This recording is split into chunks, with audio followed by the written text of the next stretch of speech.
오늘은 사무엘을 부르신 하나님, 사무엘을 부르신 하나님, 이런 제목으로 하나님 말씀 나누도록 하겠습니다. 오늘 말씀은 굉장히 유명한 말씀 중에 하나라서 여러분도 잘 아시는 말씀일 것입니다. 그런데 많은 사람들이 알기는 아는데 깊이 있게 잘 모르는 말씀 중에 하나고, 그래서 자기하고는 이렇게 적용을 잘 못 시키는, 혹은 자기 자녀도 그렇고 잘 적용을 못 시키는 것 같아요. 그래서 이 부분을 우리가 좀 살펴보면서 왜 하나님께서 사무엘을 부르셨는가, 그리고 사무엘은 어떻게 반응했는가, 이런 거를 보면서 왜 나는 하나님이 부르지 아니하시나, 왜 우리 애들은 안 부르시나, 이런 것들을 한번 생각해 보시기 바랍니다. 그래서 우리 모습을 한번 점검해 보시고 하나님께서 우리를 부를 만한가, 그리고 우리의 준비는 되어 있는가, 이걸 한번 점검해 보는 귀한 시간이 되기를 바랍니다. 1절 말씀 함께 읽어보겠습니다. 아이 사무엘이 엘리 앞에서 여호와를 섬길 때에는 여호와의 말씀이 희귀하여 이상이 흔히 보이지 않았더라. 아멘. 이것은 당시의 상황을 설명하는 이야기인데, 사무엘이 엘리 앞에서 여호와를 섬길 때 거기에 가서 하나님을 섬기고 있었는데 여호와의 말씀이 희귀했다, 이렇게 하나님의 말씀이 우리에게 설명하고 있습니다. 이상이 흔히 보이지 않았다. 그 당시에 특별히 어떤 신령한 하나님의 나타나심과 이런 것이 거의 없었다, 이런 설명을 하고 있습니다. 어떤 때에는 또 하나님께서 많은 사람들에게 많은 이야기를 하시지만 어떤 경우는 그렇지 않은 때가 있는데, 이때는 특별히 그런 일이 별로 없었다는 얘기를 합니다. 그런데 이때 하나님께서 사무엘에게 나타나시고 그를 부르시고 그에게 말씀을 하십니다. 이 상황을 보면 성경에서 왜, 그리고 어떻게, 이런 얘기를 하나하나 이렇게 풀어서 설명하시지는 않지만 우리가 조금 관심을 가지고 듣는 마음으로 성경을 보면 왜 하나님께서 그에게 나타나셨는지, 왜 말씀하셨는지를 어느 정도 파악을 할 수가 있습니다. 그걸 우리가 생각해 보면 굉장히 도움이 됩니다. 2절 함께 읽어보겠습니다. 엘리의 눈이 점점 어두워가서 잘 보지 못하는 그때 그가 자기 처소에 누웠고. 아멘. 엘리는 나이가 들었고 점점 눈이 좋지 않아졌다라고 성경이 설명하고 있습니다. 그리고 자기 처소에 누웠다, 이 얘기는 잘 시간이다 이거죠. 우리도 저녁이 되면 누워서 자지 않습니까? 내 자리에서 누워서 자는데 이게 아침이 아니고 점심이 아니고 저녁 먹을 때가 아니고 잠잘 때다, 이런 이야기입니다. 왜냐하면 이 타이밍이 언제냐에 따라서 느낌이 아주 다르거든요. 3절 함께 읽어보겠습니다. 하나님의 등불은 아직 꺼지지 아니하였으며 사무엘은 하나님의 궤에 있는 여호와의 전 안에 누웠더니. 아멘.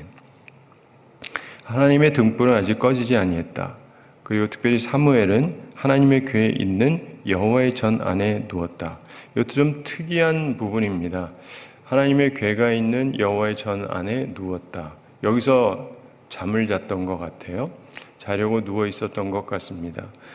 그런데 4절 함께 읽어보겠습니다. 여호와께서 사무엘을 부르시는지라 그가 대답하되 내가 여기 있나이다 하고. 여호와 하나님께서 사무엘을 부르셨습니다. 아마도 사무엘아 사무엘아 이렇게 부르셨겠죠. 근데 그가 말합니다. 내가 여기 있나이다. 그러니까 분명히 들었으니까, 예를 들면 여러분이 자려고 누웠는데 누가 여러분의 이름을 부르면, 특별히 여러분이 지금은 나이가 좀 드신 분들이 많지만, 그래서 이름 부를 사람이 별로 없겠지만 내가 어리다고 생각을 해보십시오. 근데 누가 내 이름을 부르면은 당연히 윗사람이라고 생각을 하겠죠. 그런데 내가 여기 있나이다 이렇게 얘기합니다.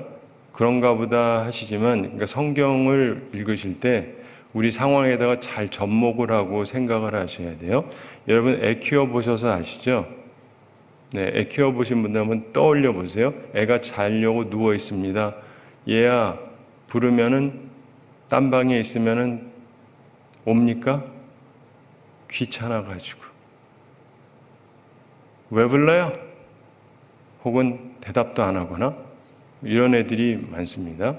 근데 내가 여기 있나이다 하고 5절 함께 읽어보겠습니다. 엘리에게로 달려가서 이르되 당신이 나를 부르셨기로 내가 여기 있나이다 하니 그가 이르되 나는 부르지 아니하였으니 다시 누우라 하는지라. 그가 가서 누웠더니. 아멘. 이 부분이요, 굉장히 특이한 얘기입니다.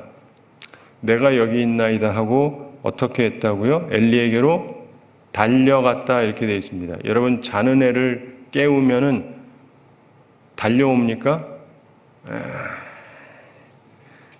일어나기도 힘들어하죠. 근데 달려와요, 누가? 절대로 안 달려옵니다. 제가 지금 말하는 걸 놓고 잘 생각해 보세요. 그리고 저도 이제 학생들 많이 예전에 우리 뭐 수련회도 하고 뭐 이렇게 해서 보면은 애가 누워 있는데 부르면은요, 네! 그리고 막 달려오고 이런 애는 엄난이 하나도 없습니다. 그렇죠? 교육 담당하시는 분들 엄난이 하나도 없어요. 그런 애는 아예 없습니다. 사무엘하고 아주 달라요.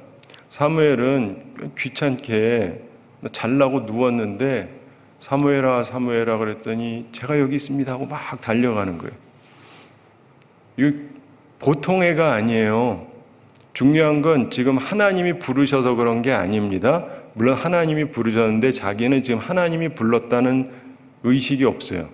하나님 목소리 들어본 적도 없고, 그래서 이 목소리는 엘리 제사장님이신가 보다, 우리 식으로 하면 그냥 목사님이 불렀나 보다 하고 달려간 거예요.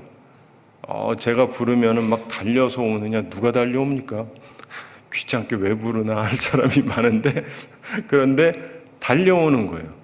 이거 흔히 볼 수 있는 모습이 전혀 아니에요. 이런 걸 보면서 사무엘하고 나하고 뭐가 다른가? 나도 부르시지? 근데 부를만 해야 말이죠. 이런 걸 스스로 보면서 자기 점검을 좀 할 필요가 있습니다. 그리고 가서 말합니다. 자는데 왜 깨우세요? 왜요? 이러는 게 아니죠. 당신이 나를 부르셨기로 내가 여기 있나이다. 저 부르셔서 여기 왔다고 얘기합니다. 이렇게 공손한 애가 어디 있어요? 그랬더니 엘리가 뭐라 그럽니까? 나는 부르지 아니하였으니 다시 누우라. 나는 안 불렀어. 가서 자. 이러는 거예요. 그럼 보통 애들이 어떻게 돼요? 불러놓고는. 이게 약간의 상상력이 필요합니다. 근데 대부분 애들은요, 안 좋아해요. 불러놓고는 여기까지 왔는데 이렇게 한마디 나올 법한데 한마디 하질 않아요. 그가 가서 누웠다. 아무 불평이 없어요. 아무 불평이 없습니다. 이런 애는 엄난이 진짜 없습니다. 부른다고 누가 자다가 일어나서 달려오며, 제가 목회하면서 보면은 저를 꽤 좋아하는 애들도요, 잘 때 부르면요, 이러지 달려가지고 오는 거는 보기도 힘들지만 그나마도 또 나 안 불러서 가 그러면 또 입에서 한마디 나오기가 쉽지 그냥 가기 어렵습니다. 저를 좋아하는 애도. 그런데 이게 대단한 사람이에요. 나이가 어린데 이 심성을 보세요. 이 인격을. 이게 보통 있는 모습이 전혀 아니에요. 근데 가서 누웠습니다. 근데 이제 이게 한 번이 아니에요. 6절 함께 읽어보겠습니다. 여호와께서 다시 사무엘을 부르시는지라. 사무엘이 일어나 엘리에게로 가서 이르되 당신이 나를 부르셨기로 내가 여기 있나이다 하니 그가 대답하되 내 아들아 내가 부르지 아니하였으니 다시 누우라 하니라. 아멘. 하나님께서 또 사무엘을 부르셨습니다. 한 번이 아니라 두 번째입니다. 자, 여기서도 이제 생각해 보셔야 돼요. 자는데 깨웠어요. 올 애가 없지만 일어나서 왔습니다. 근데 안 불렀대요. 근데 또 불러. 일어날 애가 있을까요? 없나니 하나도 없습니다. 왜 또 불러? 이렇게 되는 거예요. 근데 전혀 그러질 않아요. 이런 애는 진짜 없어요. 대단한 아이입니다. 여러분, 훈련시켜도 이게 될 일이 아니에요. 자녀들을 이렇게 인격적으로 훈련을 시키겠다고 이게 또 됩니까? 이게 쉬운 일이 아니죠. 근데 사무엘이 두 번째 하나님이 부르셨는데 하나님인 줄을 모르는 거예요. 사무엘아 사무엘아 부르셨겠죠. 근데 이게 또 엘리 제사장님이신가 보다. 그리고는 갑니다. 그리고 당신이 나를 부르셨기로 내가 여기 있나이다. 근데 이분이 또 자기 안 불렀대요. 내 아들아, 내가 부르지 아니하였으니 친근하게 다시 불러주죠. 내 아들아 그러면서 난 너 부르지 아니었다. 다시 누워라. 얘가 왜 이러지? 보면은 이상한 애는 아닌데 갑자기 왜 난 부르지도 않았는데 내가 불렀다 그러면서 이럴까? 엘리도 조금 이상했을 거예요. 이번에도 사무엘은 하나님의 음성 그리고 엘리의 부름을 구별하지 못했습니다. 여기서 보면은 그가 어떤 가식 같은 게 하나도 없어요. 진짜 모르는 건 모르는 거니까. 처음부터 하나님이 부르셨는데 부르셨다는 것을 전혀 눈치채지를 못했던 거예요. 자, 7절 함께 읽어보겠습니다. 사무엘이 아직 여호와를 알지 못하고 여호와의 말씀도 아직 그에게 나타나지 아니한 때라. 아멘. 사무엘이 아직은 여호와 하나님을 알고 있지 못했다. 그리고 하나님의 말씀도 아직 그에게 나타나지 아니한 때다. 이렇게 부연해서 설명을 하고 있습니다. 그러니까 상황 파악이 안 되는 거죠. 자신은 하나님이 자기를 부를 수 있다는 생각 자체를 안 한 거예요. 이 부분도 잘 생각해 보시면요, 굉장히 겸손한 거예요. 하나님의 음성을 듣고도 하나님일 거라고 생각이 왜 안 될까요?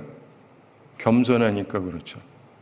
대부분의 사람들은요, 들은 적도 없는데 하나님이 내게 말씀하셨다는 둥 사기를 치는 분들도 막 있고 그런데, 근데 정확하게 하나님이 자기를 부르셨는데 하나님이 불렀을 거라고 전혀 생각을 안 하고 있어요. 왜요? 바보여서? 아니요, 겸손하니까. 아니, 다른 분들한테도 말씀을 안 하시는데 나한테 말씀할 거라고는 전혀 기대를 안 하고 있는 거예요. 참 특이하죠? 굉장히 특이합니다. 8절 함께 읽어보겠습니다. 여호와께서 세 번째 사무엘을 부르시는지라 그가 일어나 엘리에게로 가서 이르되 당신이 나를 부르셨기로 내가 여기 있나이다 하니 엘리가 여호와께서 이 아이를 부르신 줄을 깨닫고. 아멘. 하나님께서 세 번째 부르십니다. 사무엘아, 사무엘아. 근데 특이하잖아요. 하나님이 모르시는 분이 아닌데 얘가 못 알아듣잖아요. 못 알아들으면 내가 하나님이다라고 하시면 될걸. 그렇죠? 네.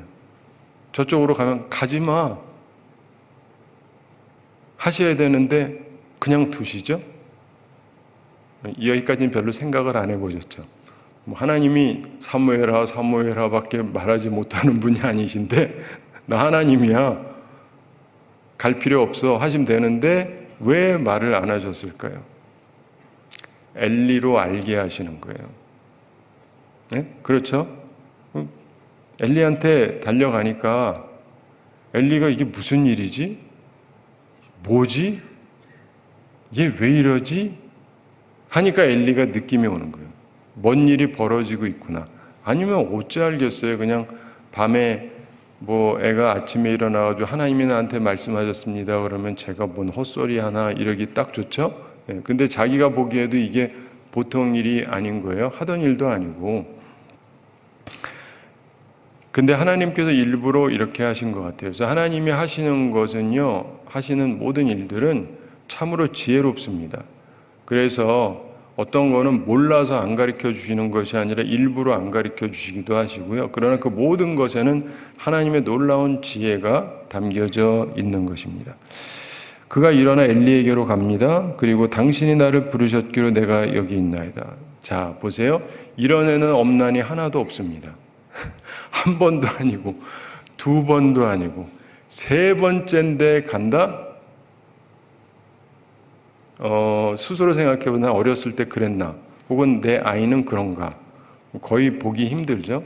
한 번도 아니고 두 번도 아니고 세 번째나 거의 상상이 안 되는 일이에요. 그런데 그리고도 이 아이가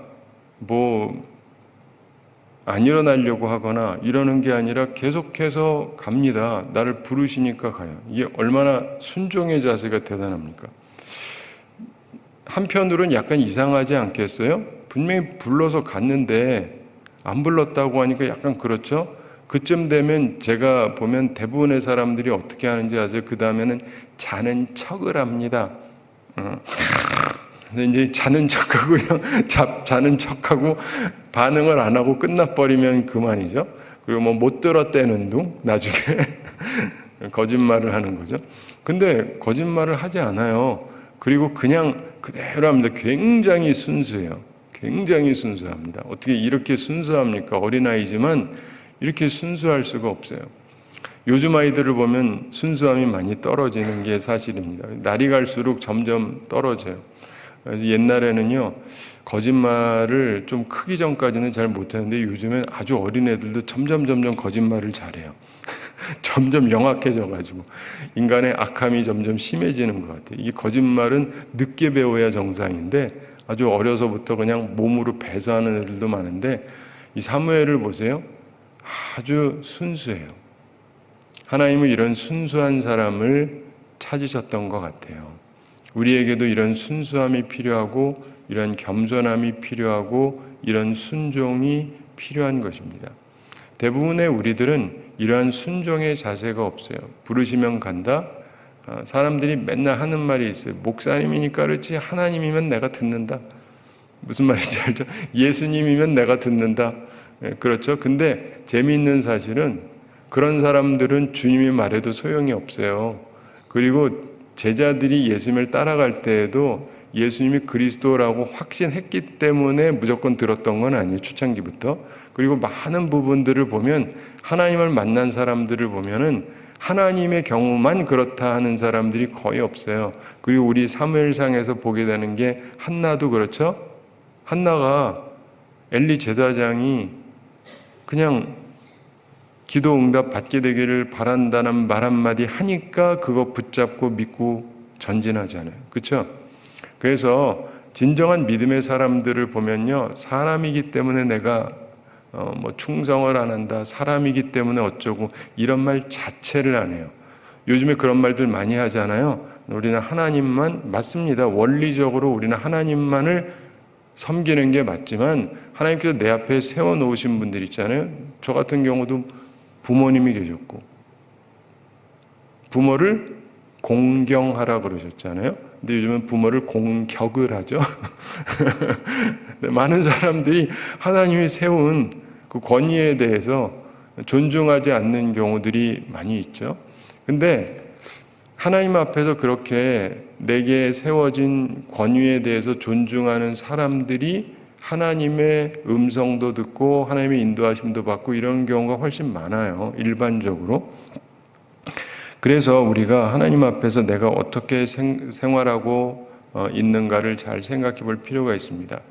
하나님과 사람을 잘 구분했기 때문에 하나님의 음성을 잘 듣는 게 아니고 하나님이 세운 사람만으로도 순종하는 사람들이 하나님이 부르시고 그에게 말씀하시고 명하시는 거예요.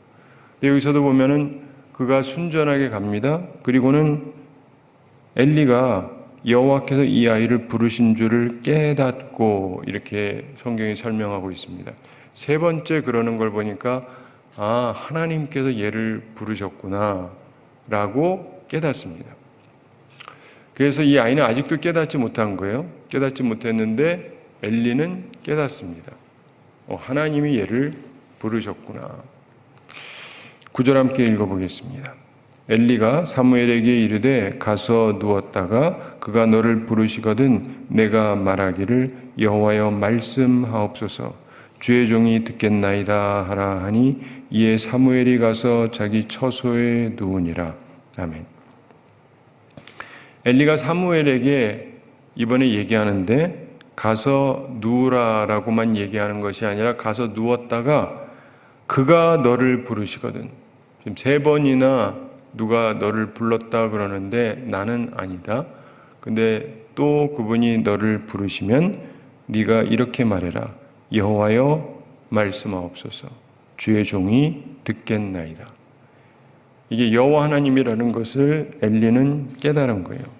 여호와여 말씀하옵소서. 주의 종이 듣겠나이다. 종으로서 겸손하게 듣겠습니다. 이렇게 하나님께 말하라는 것입니다. 그렇게 하니까 사무엘이 어떻게 해요? 또 그대로 해요. 이게 중요하다니까요.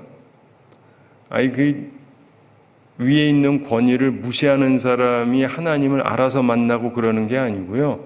이분 하라는 대로 해요. 그래서 하나님의 음성을 다시금 듣고 하나님께 말하고 하나님의 말씀을 받아요. 굉장히 중요한 원리입니다. 많은 사람들이요, 기존의 모든 것 다 제껴버리고 나 혼자 하나님 이렇게 되는 게 아니에요. 그걸 잘 기억을 하셔야 돼요. 하나님은 그런 사람들을 별로 좋아하지도 않습니다. 왜냐하면 교만한 거니까. 하나님은 교만한 사람을 찾아서 글을 쓰시려고 하는 법이 없습니다. 제가 이제 신학교 다닐 때 하나님은 누구를 부르시는가, 콜링에 대해서, 소명에 대해서 쭉 이제 우리가 시간을 가지고 하게 되는데, 하나님이 부르신 사람들 보면 다 똑같아요. 한 가지는 다 똑같아요. 부르실 때 겸손해요. 교만한 자를 부르셔서 쓰시는 법이 없어요. 제가 혼자 주장하는 게 아니라 세계적인 신학교에서 성경을 쭉 연구하면서 느끼는 바는 그렇습니다. 여러분, 모세 같은 경우 하나님이 부르시면서 가라 그러니까 왜 이제야 오셨습니까? 내가 준비가 다 돼 있는데 저를 보내십시오. 이러지 않죠. 보낼 만한 분을 보내시죠. 보면은 대체로 다 겸손해요. 나중에 지내다 보면 사람이 변질될 수는 있겠지만은 나중에 모세도 화가 나니까 하나님이 물 원하는 사람들한테 주라 그랬더니 내가 너희들에게 물을 내랴 빡빡빡 이렇게 쳐가지고 하나님이 기분 나쁘셔서 너 못 들어간다 그러시잖아요. 사람이 살다 보면요 교만해지기도 해요. 저도 조심하려고 항상 조심을 합니다. 하다 보면 이제 익숙해지다 보니까 처음엔 굉장히 조심하는데, 그래서 이게 우리가 조심해야 되는 부분 중에 하나이기는 합니다. 근데 일반적으로 보면 하나님께서 처음 부르실 때 하나님의 사람들은 거의 다 겸손해요. 교만한 자를 하나님이 쓰시는 법이 없습니다. 그래서 이게 우리에게 중요하죠. 베드로 같은 경우도 예수님이 부르셨을 때 자기가 죄인이라고 자기를 떠나시라 그럽니다. 근데 예수님께서 날 따라오라고 그러시죠. 그래서 우리에게도 이거 굉장히 중요한 부분입니다.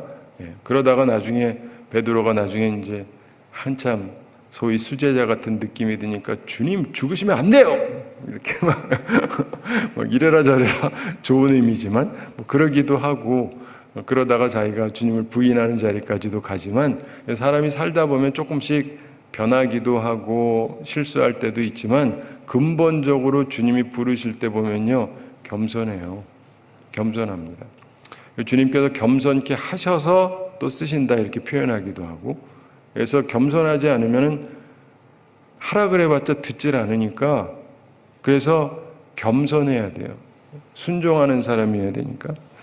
근데 여기서 보면은 그 얘기를 하니까 사무엘이 가서 자기 처소에 누우니라. 우리가 다음날 또 계속해서 그 다음 얘기를 보겠습니다만은 이 말씀까지 보면서 우리가 생각할 게 몇 가지가 있습니다.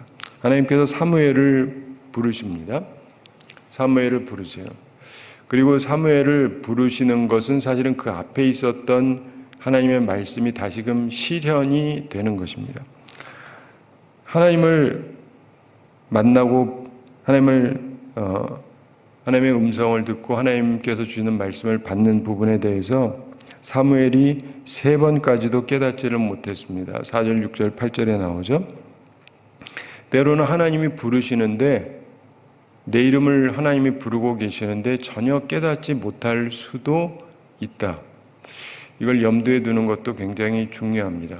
하나님이 나를 부르시는데 전혀 내가 모르고 있을 수도 있다. 인생을 살면서 보면은요, 간혹 가다가 어떤 사람이 꽤 괜찮은 사람인데 하나님이 부르시는 것 같은데 자기는 깨닫지 못하는 사람들이 있어요. 혹은 외면하는 사람들이 있습니다. 그러면 그 사람은 그러면서 잘 살고 돈도 잘 벌고 존경도 받고 행복하게 살지는 모르지만 하나님의 부르심을 외면한 삶을 살아가는 거예요. 굉장히 중요합니다.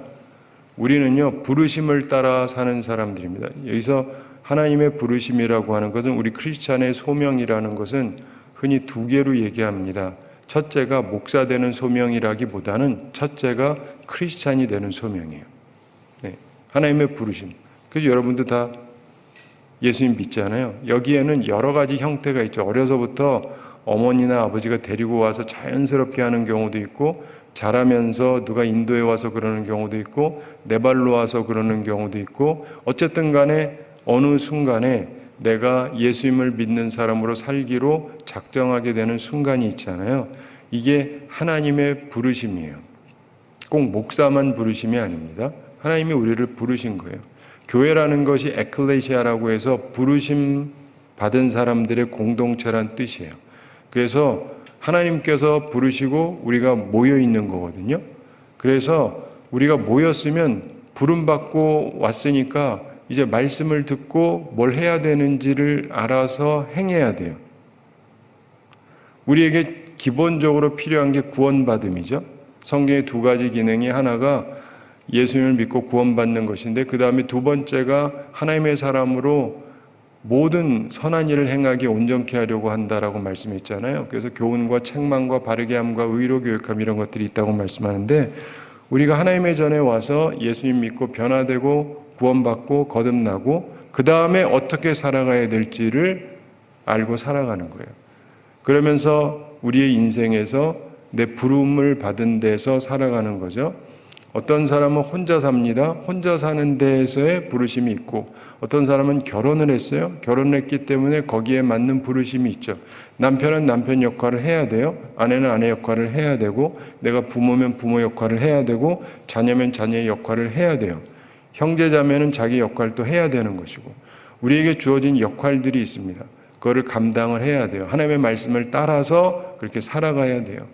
우리의 삶 속에서 하나님께서 주신 우리의 부르심이 있단 말이죠. 그 부르심에 합당하게 살아가야 되고, 또 우리 각각 여러 교회에서 사람들이 섬기는데 하나님께서 나를 부르셨잖아요. 그 부름에 합당하게 섬겨야 마땅한 것입니다. 그리고 이제 우리는 흔히 소명, 그런 목사 되는 소명을 주로 많이 얘기하긴 하죠. 왜냐하면 굉장히 중요하니까. 근데 그것이 또한 중요한 것이고, 또한 동시에 우리 일반적인 사람들은 그래서 청지기적인 정신을 갖는 거예요. 여러분들도 각각 직업이나 뭐 하는 게 있잖아요. 그래서 남성의 경우 많은 경우에 직업을 갖고 있고, 여성도 직업을 갖고 있기도 하고, 혹은 그냥 집에서 주부로서 삽니다. 그것도 내 역할이에요. 내 부르심이 있단 말이에요. 그 부르심에 합당하게 살아가야 되는 거예요. 그래서 하나님이 나를 부르신 부르심이 무엇이냐? 그 부르심에 합당하게 살아가는 거예요. 때에 따라서 변화가 생길 수도 있어요, 내 역할에. 그럼 그 부르심에 합당하게 살아가는 것입니다. 목사가 되는 것도 마찬가지고, 목사가 돼서도 뭐 전도사, 목사하고 하다가 보면 여기 있다 저기 가기도 하고 하나님의 부르심이 있기도 한데, 중요한 건 부르심을 따라서 살아가는 거예요. calling, 하나님이 부르셨으니까 하나님이 하라는 대로 해야 돼요. 우리 모두가. 그게 크리스찬입니다.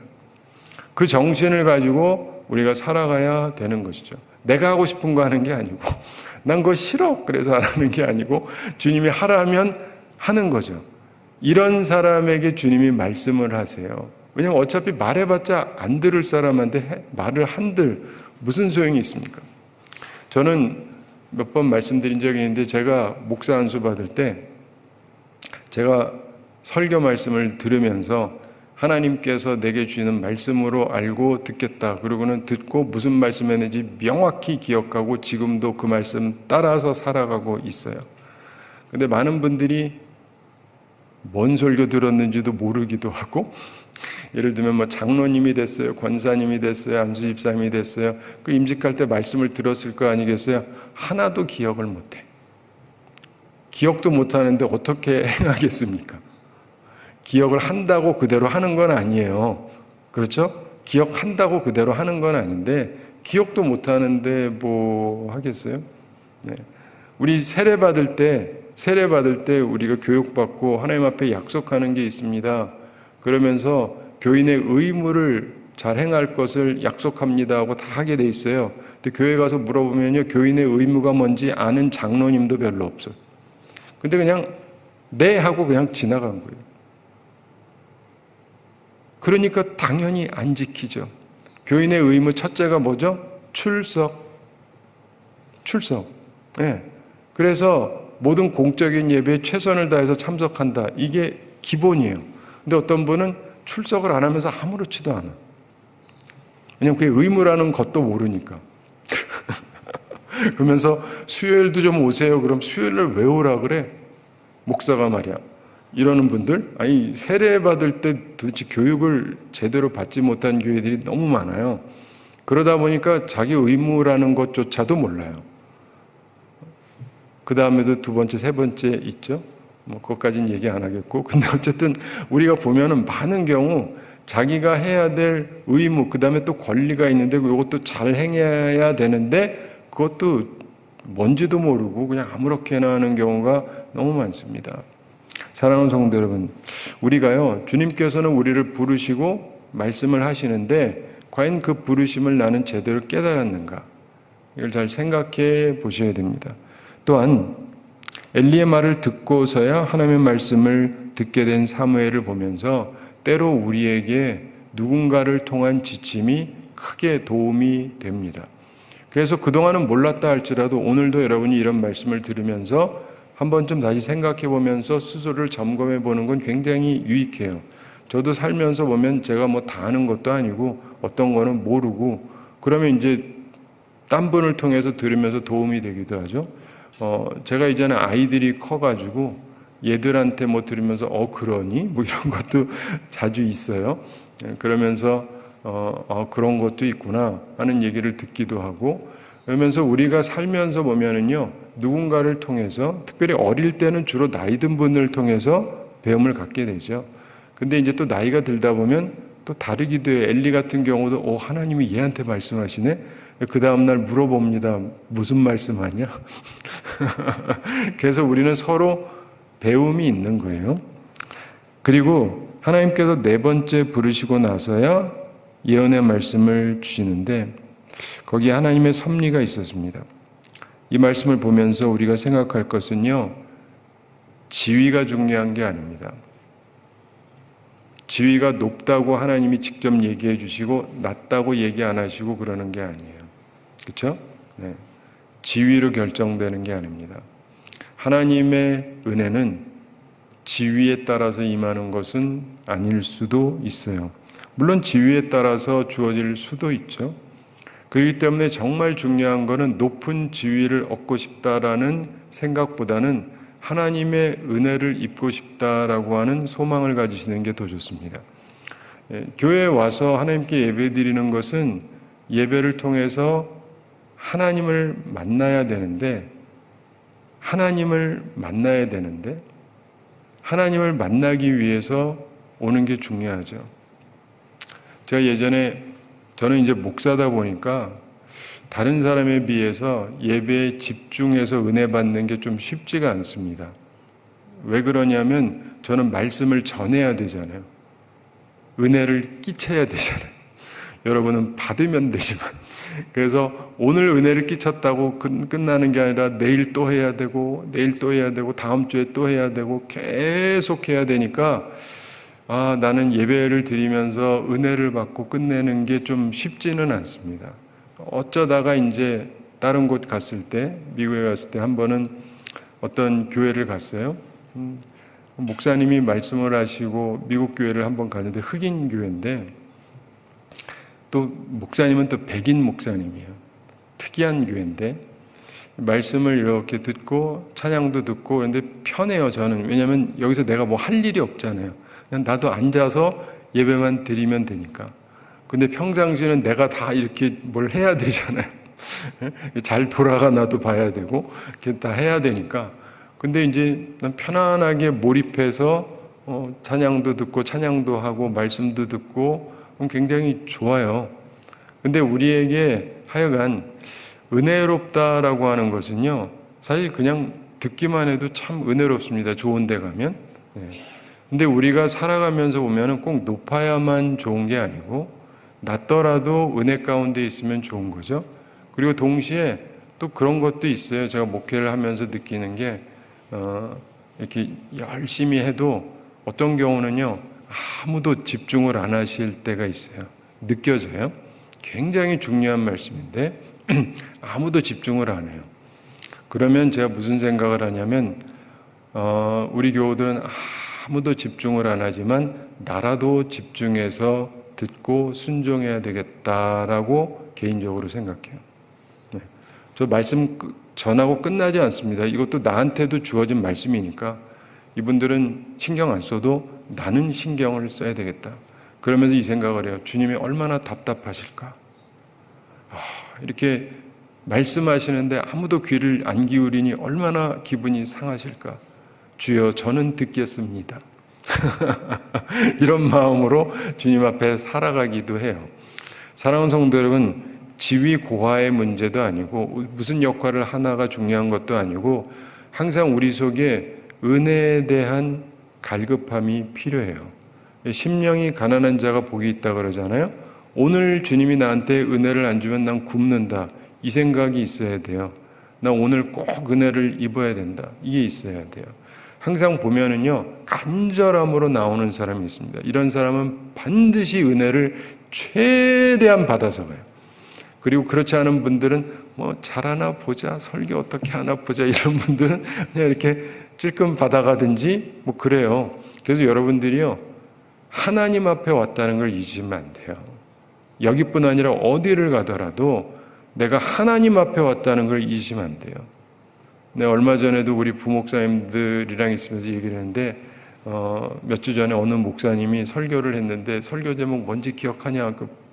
다 기억 못하는 것 같아요. 뭐 기억 안 해도 되는데 나는 기억을 하는데, 왜냐하면 그 말씀 속에서 하나님이 나한테 뭔가를 말씀한 것 같기 때문에 이게 중요한 거예요. 어떠한 순간이든 간에 하나님께서 우리와 함께 하시고 우리에게 말씀을 하신다.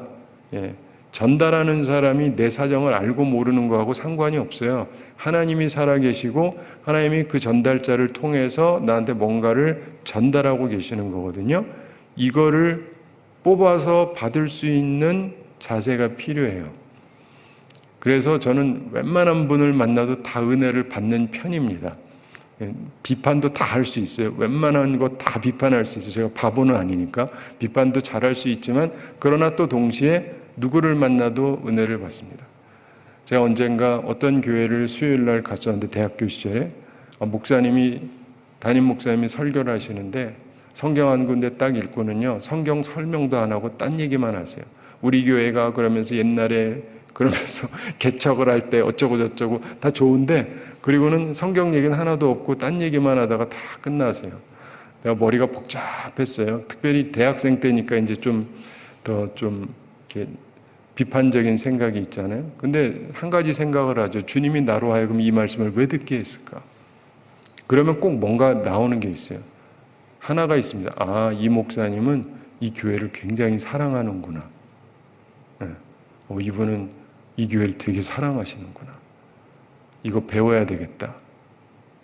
그 설교 말씀이 좋았다는 게 아니고 주님이 나한테 가르치고자 하는 것이, 이분이 설교는 엉망인지는 몰라도, 설교학적으로 보면 빵점인지는 몰라도, 그러나 이분 마음속에 이 교회를 사랑하는 마음은 꽤 담겨 있는 것이고, 나는 그거를 배워야 되겠구나. 교회를 사랑하는 마음을 갖고 살아야 되겠구나.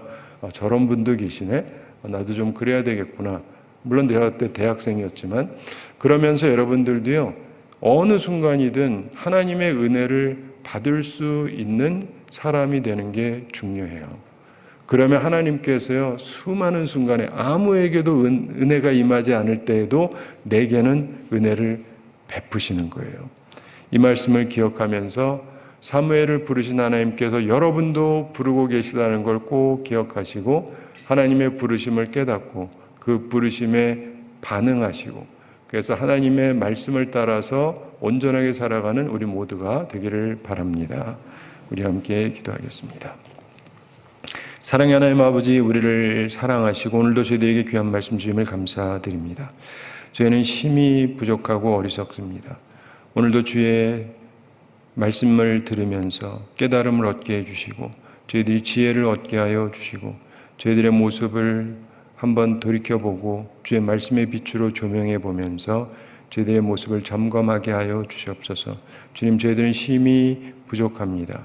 주님께서 우리로 깨닫게 하시고 온전한 주의 사람이 될 수 있게 하여 주시옵소서. 주께서 우리를 사랑하심을 깨닫고 우리를 부르시고 계시다는 걸 깨닫게 하여 주시옵소서. 주님, 우리 모든 성도들에게 함께 하셔서 항상 주님을 바라보면서 주님의 인도하심을 받으며 살아가는 주의 사람들 되게 해주시고 주님과 동행하는 주의 사람들 되게 하여 주시옵소서. 주님께서 우리 성도들 기억하셔서 항상 영육간에 강건케 해주시고 일용할 양식 공급해 주시고 시험에 들지 않고 악과 싸워 이기는 주의 용사들이 다 되게 하여 주시옵소서.